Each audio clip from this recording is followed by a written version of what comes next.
Hello, it's Alistair here, the Knight of the Orchards, and I'm just coming in here before the video starts properly to let you know that I haven't yet seen episode 2. That one will be coming out tomorrow. And I haven't yet seen anybody else's reactions or anybody else's interpretations of the Rings of Power yet. This is going purely off my own watching of the Rings of Power and my own understanding of Tolkien. Nothing else. I watched the trailers, but I haven't seen anything else aside from that and episode 1. And also, I was originally hoping to use Lord of the Rings Online footage for this, but it doesn't work with NVIDIA Shadowplay. So I hope you like Lego Lord of the Rings. It's quite fun in it. Also, just to make it clear, this is my unedited initial response. I wanted to keep it as fresh and as unaffected by outside or other people's opinions as possible. Hello there. Well, my name is Alistair, the Knight of the Orchards, and I thought I'd just make a little video to sum up my thoughts on episode 1 of The Rings of Power, and also perhaps give a bit of background for those who want a bit more Tolkien lore, in a bit more understanding of how the lore of Tolkien has been sort of remade a bit for the Rings of Power. I'm what you might call a Tolkien fan. I've read the Lord of the Rings, the Hobbit, the Silmarillion, and most of the Unfinished Tales. I can't actually remember if I properly finished that one or not, ironically enough. But I haven't read the sort of Christopher Tolkien's whole history of Middle Earth series. So I have and because the series is based on ultimately the appendices, mostly seems to be based on the appendices of the Lord of the Rings and some of the sort of Second Age stuff. That's I know a decent amount about that sort of thing. So yeah, I guess from a broader TV perspective, I guess I really liked episode 1. I thought you could definitely see the influence of the more follow the different storyline structure of something like Game of Thrones, and even just the way that the camera would zoom around the map. Reminded me of the intro to Game of Thrones. When they were changing scene and it would like physically show you on the map of Middle Earth or map of Arda, as it actually is called, the world of Middle Earth, Arda.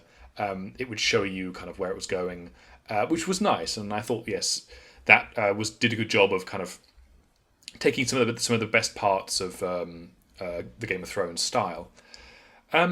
So to start off, I guess talking about Galadriel. I quite liked what they did with her character here. Making her a main character was sort of the obvious choice, given that basically she's one of the few returning characters from The Lord of the Rings. And, she's not a bad choice. This is something that Tolkien himself wrote quite a few female characters who were quite adventurous. Obviously, you've got Luthien from the Silmarillion, probably the best example of this, of Beren and Luthien. That couple is the original human-elf couple, which eventually leads to who basically allow Aragorn and Arwen to marry later, because their precedent of human and elf relationship is what allows that to happen. And you've also got, of course, Éowyn, who's probably the most famous because of her depiction in Peter Jackson's films. And you've got Galadriel. And Galadriel in the Silmarillion is quite a different character to who she becomes in The Lord of the Rings. And this is basically what the series is doing here. She's referred to as, in fact, by her mother as Nerwen, which means man maiden, and she's explicitly described by Tolkien as being taller and more athletic than other elves, not just elven elven women. So, the idea of her being this, and indeed she does in the original Silmarillion, and this was revised, I believe, by Tolkien a few times, so I'm not entirely sure how this really stacks up. But originally, she's one of the leaders of the revolt, and one of the leaders of the Noldor who go to Middle Earth. And this isn't that whole era is kind of glossed over in the beginning of the Rings of Power. They sort of use the War of the Jewels, the war in Beleriand, which is the first age of Middle Earth, as sort of the prologue, like how in the original films they use the War of the Last Alliance as the prologue to Fellowship of the Ring. But yes, I thought that worked there. I thought her positioning as this kind of traumatized and yet watchful soldier is, again, not entirely in keeping with her portrayal in the Silmarillion, and works well. I will say that I thought that her character perhaps... I'm not... Obviously, Rings of Power isn't a direct prequel to the Peter Jackson films, but it's kind of difficult not to view it partly as that, particularly because they are very much using the style to a large extent. And in that sense, like, the version of Galadriel that we get in the films, it's not entirely obvious to me how you go from the version that we have in Rings of Power to the version that we have in the films. They are very different, which isn't true of Elrond. I think Elrond, and I'm not entirely sure what the actor's name is, but the actor playing Elrond, I actually think is... I could see that character, that version of Elrond, becoming Hugo Weaving's version of Elrond in The Fellowship of the Ring. I thought he did a really good job of portraying a younger version of that character. And that's not what the actress who played Galadriel was doing. But to be fair, the version of Galadriel in here is much, much different to the one that you would see in Fellowship of the Ring. I thought the final, her rejection of going back to Valinor, although I believe she would only have gone to Tol Eressë anyway, but that's a Tolkien lore thing. That actually stacks up with one of the Tolkien's versions of Galadriel, where she actually is offered the chance to go back into the West, and she refuses. So actually it fits with a version of the Legendarium, and it also works with her character. I will say that it was kind of silly that she just jumps out of the boat into nothing. I mean, I don't think they're going to have the Valar be major characters here, but unless they're going to get Ulmo, the Valar of the Waters, the controller and commander of the oceans, to take her back to Middle Earth. I'm not quite sure how this is going to work, but I haven't watched the second episode yet, so we'll see. So that leads me on quite nicely to the general tone of episode 1. And almost immediately, one of the things that stands out is they're going for a much more mythological tone to this than the more, relatively speaking, grounded tone of the Lord of the Rings films.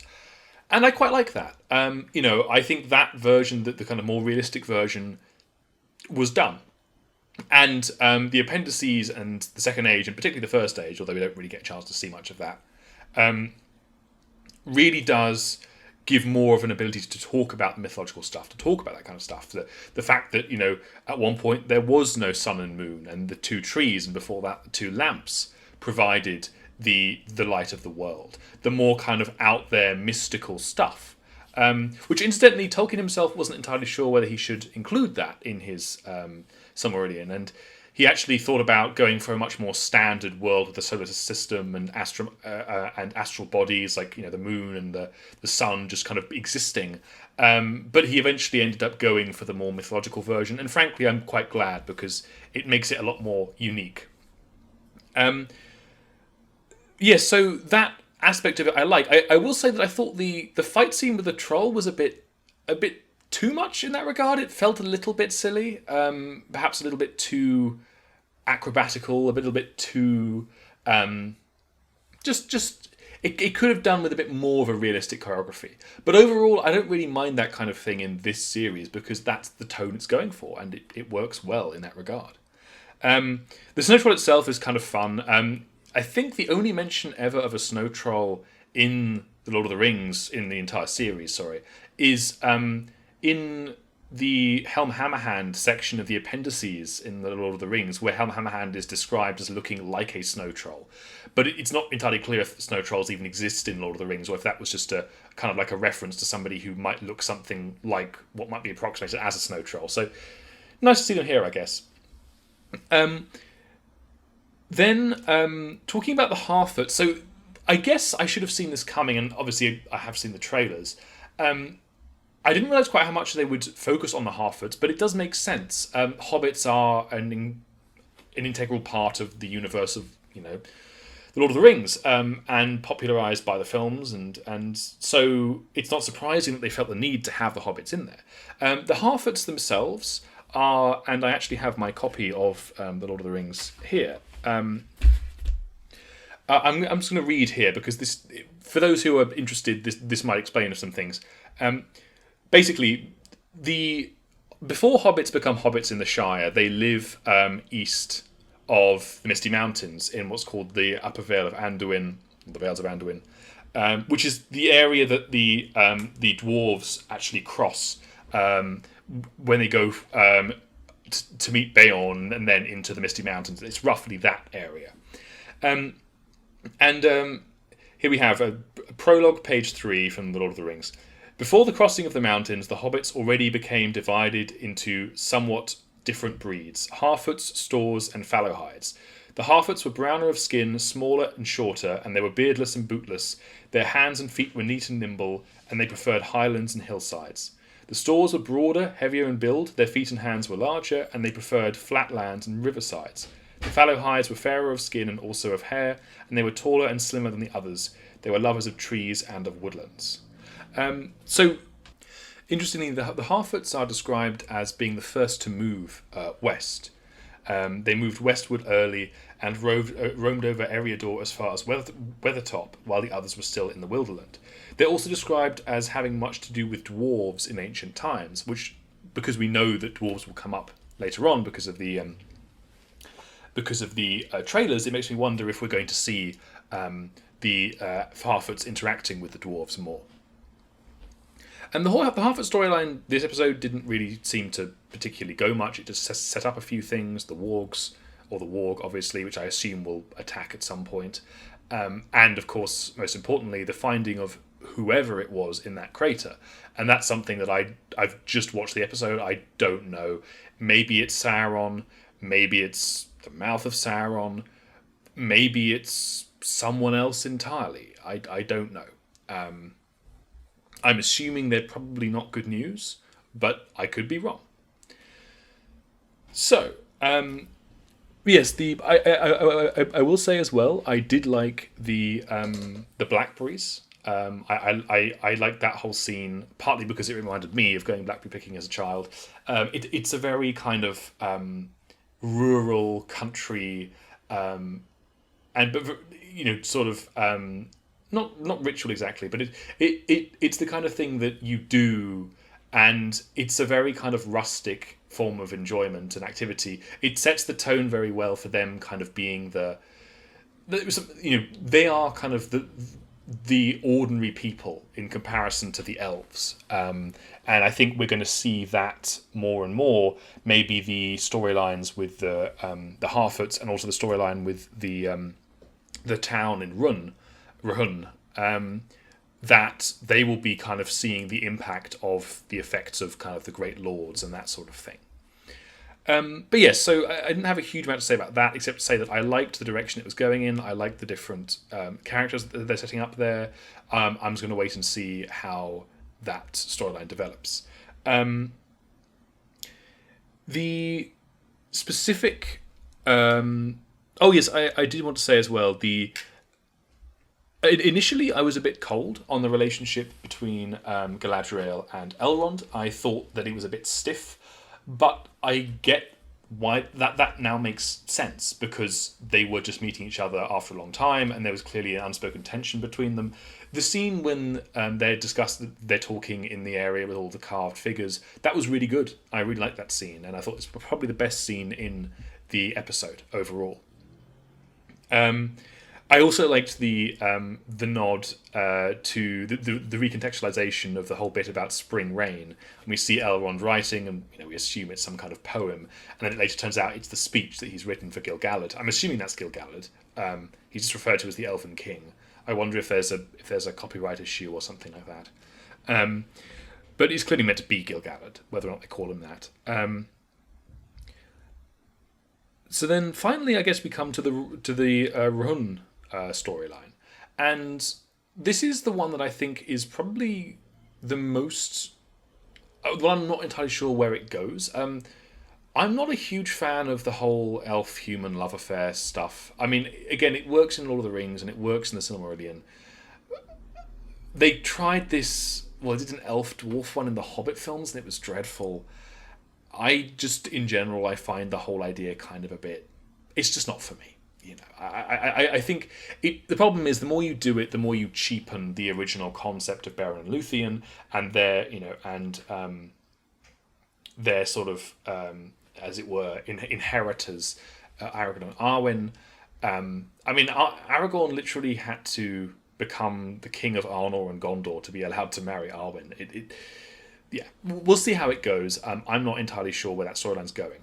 I will say though that I like the costumes for the Elven guards. I think the Green Man look with the if you don't know, the Green Man is a symbol, a sort of European and Middle Eastern symbol that goes back thousands of years, and it's very common to have the face of the Green Man carved into wood. Or stone, and that's what's on the front of the elven armor. The tension between the men of the East and the elves was well done. I like also how it wasn't portrayed as one-sided. There's clearly a lot of tension between those two groups, and neither side seems to be particularly good at dealing with that. The revelation about the sword, which initially I thought, is that supposed to be the shards of Narsil that he's found? But of course, it can't be the Shards of Narsil because the Second Age isn't over yet. But of course, no, it's the shards, I assume, of some kind of sword of Sauron or Melkor, something like that. And that was done well. I was surprised by that. I thought that plotline might, kind of slow burn for a little bit, but no.